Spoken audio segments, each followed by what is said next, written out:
Buenos días, mi nombre es Sharon Harvey Rodríguez. En este video se presenta el proyecto Estática 2021. Materia a utilizar.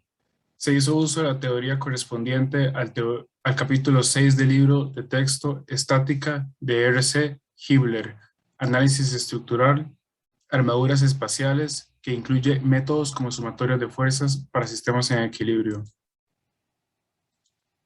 Muy bien, ahora procedemos a hacer la presentación de la memoria de cálculo junto con el planteamiento del problema. Planteamiento. El problema seleccionado consiste en una armadura que se utiliza para soportar un balcón, la cual está sometida a dos cargas, P1 y P2. Se requiere saber la incidencia de dichas fuerzas en los elementos de la estructura. Además, si está en tensión o compresión. Suposiciones y datos de entrada. Aproximando cada nodo como pasador.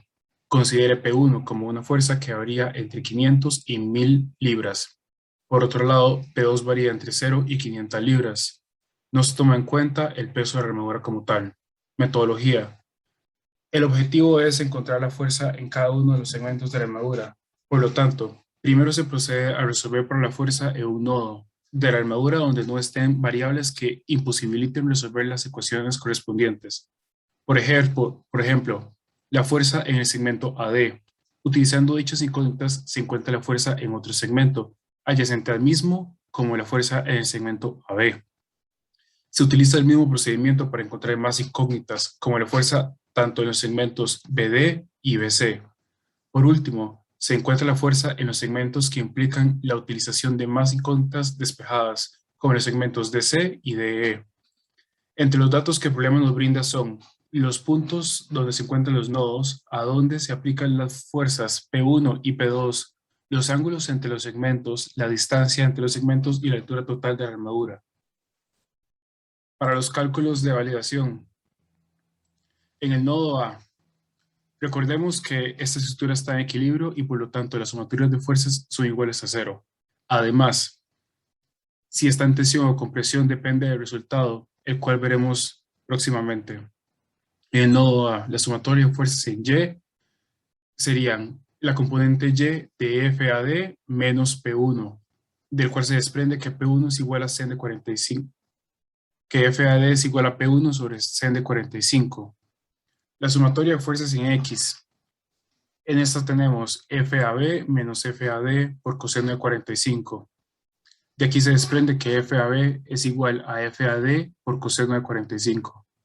En el nodo B, tenemos que afectan las fuerzas FBD menos P2 y por lo tanto FBD es igual a P2. Sumatoria de fuerzas en X, FBC menos P1, por lo tanto FBC es igual a P1 y aplicamos el mismo procedimiento para el nodo D, de donde se desprende que FDC es igual a P2 más FAD, multiplica el seno de 45 y todo eso está sobre el seno de 45.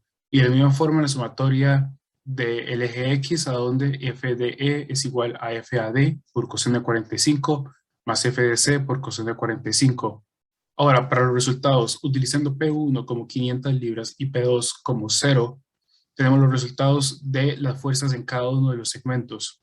Esos son los resultados teóricos y cabe mencionar que todos son positivos y por lo tanto los segmentos están en tensión.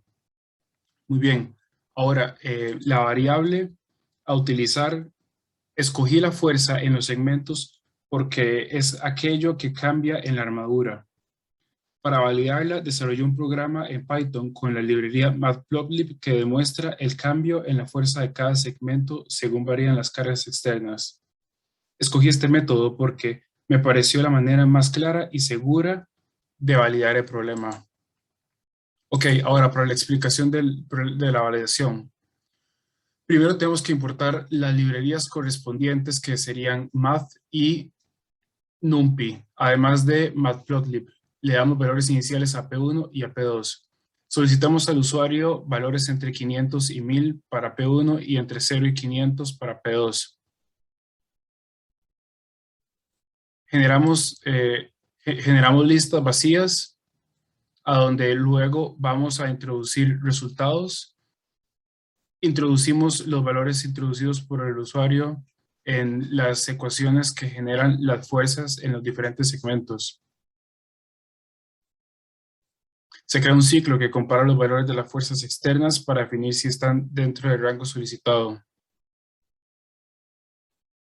En caso de que los valores introducidos por las fuerzas externas sí estén dentro del rango solicitado, se introducen los valores en las ecuaciones respectivas para sacar la fuerza en ese determinado punto. Dichos resultados se agregan a las listas previamente creadas y se cambia el valor de las fuerzas externas de modo que el ciclo vuelva a repetirse. Se generan los gráficos para las respectivas fuerzas que muestran tanto el valor introducido para la o las fuerzas que influyen en cada uno de los segmentos. El proceso se repite para todos los gráficos siguientes. Ahora, para los resultados de las fuerzas en cada segmento, variando en rangos de 100 libras, los valores de P1 y P2. Observamos que nos dan valores exactamente igual a los teóricos, con ese porcentaje de error que se debe al redondeo en la milésima. Ahora, para el análisis de resultados, los resultados teóricos son prácticamente iguales a los resultados simulados. Sin embargo, ese margen de error de las 10 milésimas en adelante se debe al redondeo calculado por los valores trigonométricos, el cual es mayor al realizado en la simulación. Conclusiones. La linealidad de los resultados en los segmentos cambia según cambia el rango de fuerza externa aplicada. Hay un valor Y para cada valor X de las fuerzas aplicadas. Los segmentos no se ven afectados por las dos fuerzas de igual forma. Algunos segmentos solo se ven afectados por aquellos adyacentes y una de las fuerzas externas. Sin embargo, sí hay segmentos que se ven afectados por las dos fuerzas externas y los segmentos adyacentes. Las simulaciones proveen de una validación concreta y segura para poder probar diferentes resultados sin necesidad de realizar todos los cálculos necesarios. Si la fórmula genera los resultados puede ser abstraída y expresada en términos de variables que influyen en los resultados, permite generar indeterminada cantidad de resultados mediante rangos y ciclos, como se demostró en este experimento